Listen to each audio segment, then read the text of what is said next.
With every passing day of the 2024 presidential election, I think we're given better and more telling dichotomies between the two sides.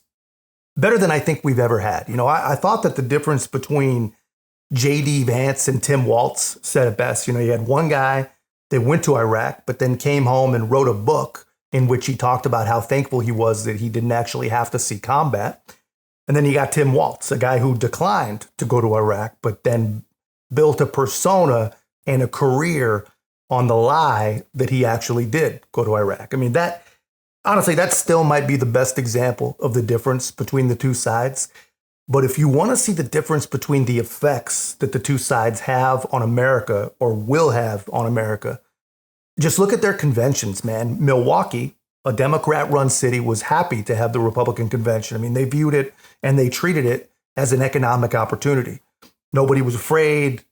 Everything was going to work to plan. Everything did work to plan. But when Democrats come to town, Chicago, one of the best and most consistent examples of the true magic of Democrat rule, they board their businesses up and they run, man, as if they're in the path of some sort of natural disaster.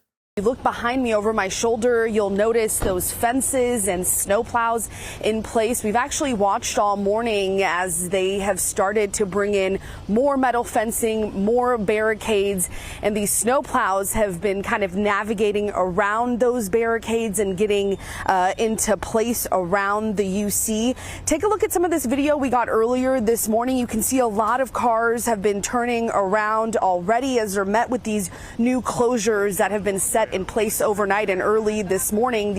I love democracy. I wish I was going to the convention, but for the neighborhood, there's been no communication and very little engagement of the people who are closest to it. The parking restrictions have changed 3 times in the last week on our block, and no one's communicated to us that the protest route actually goes right in front of our building.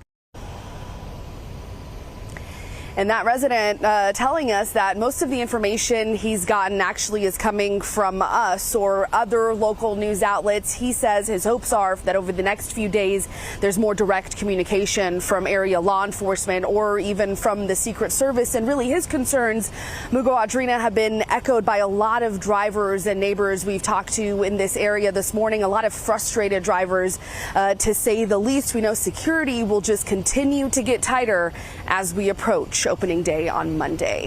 Yeah, so the people who fought to defund the police, the people who say that walls don't work, and the people who told you that January 6th was an insurrection have erected miles and miles of walls.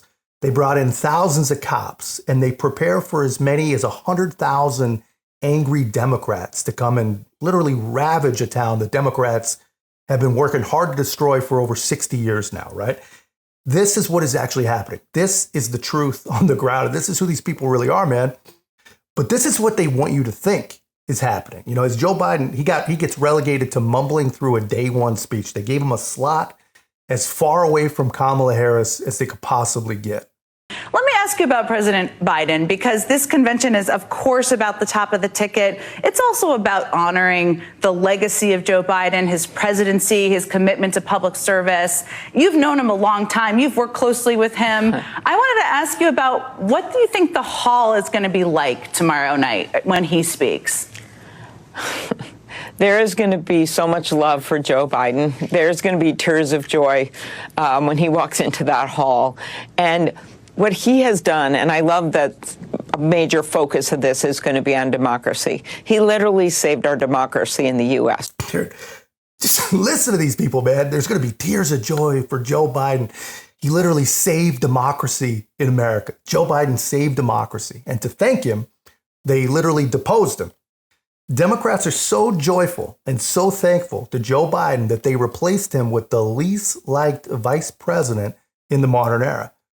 I mean, no one can believe these people. These people are completely insane. And honestly, I cannot imagine a world where anyone believes a word that they say. I mean, they literally chased Joe Biden out of the race, and they're erecting miles of security walls to protect themselves from the angry anti-Semitic mobs that make up most of the Democrat base in the year 2024.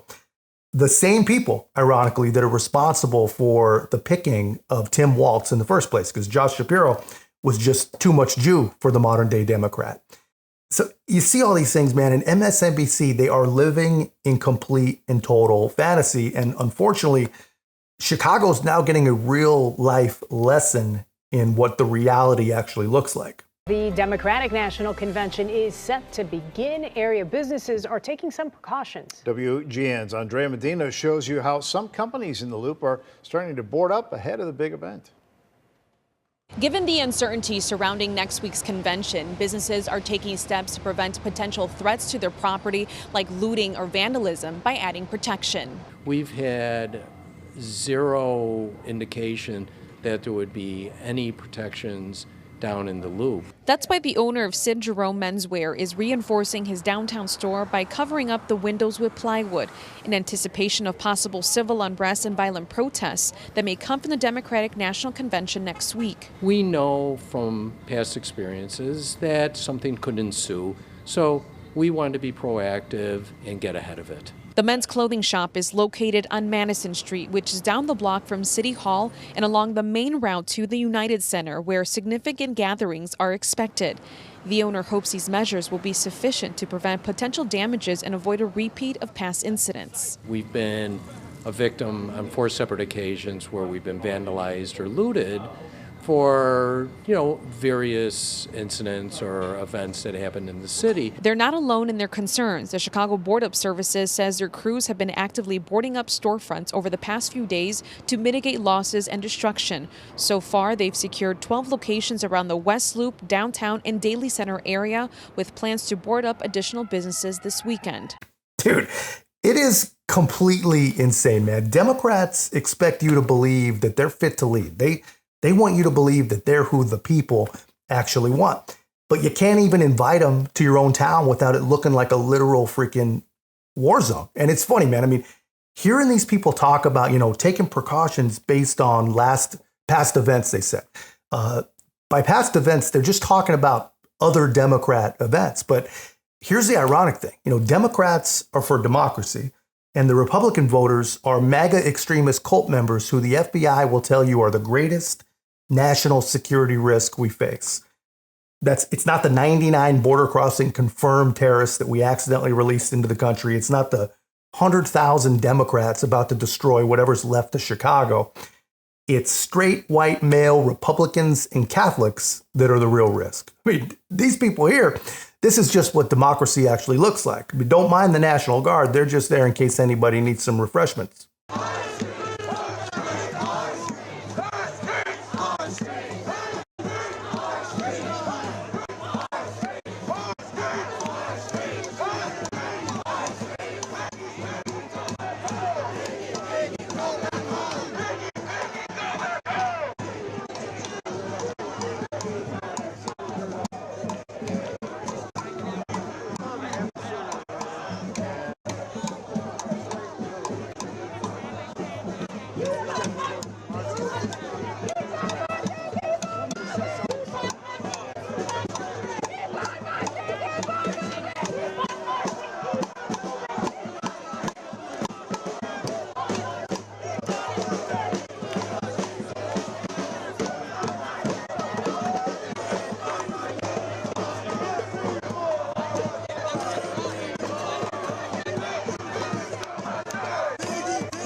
But I think they're a little further up, too.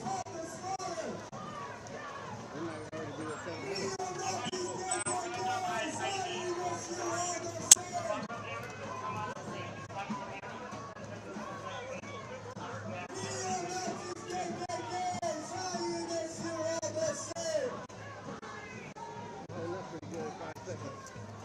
When we first started out, it wasn't.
Remember South Africa, remember Vietnam.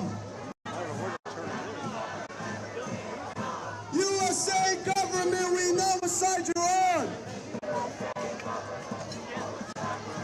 Remember Hiroshima, remember Vietnam.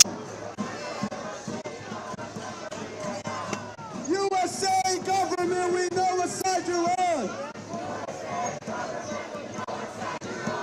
Remember Nagasaki, remember Vietnam.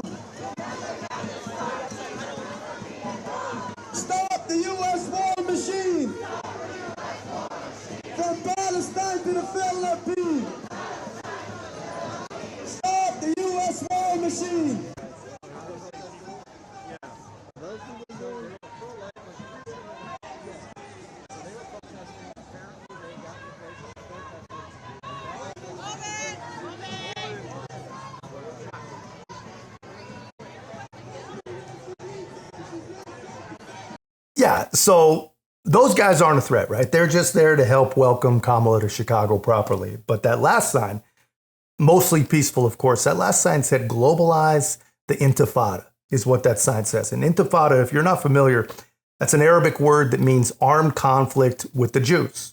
There's been 2 of them in Israel, each many, many years long and each very, very violent.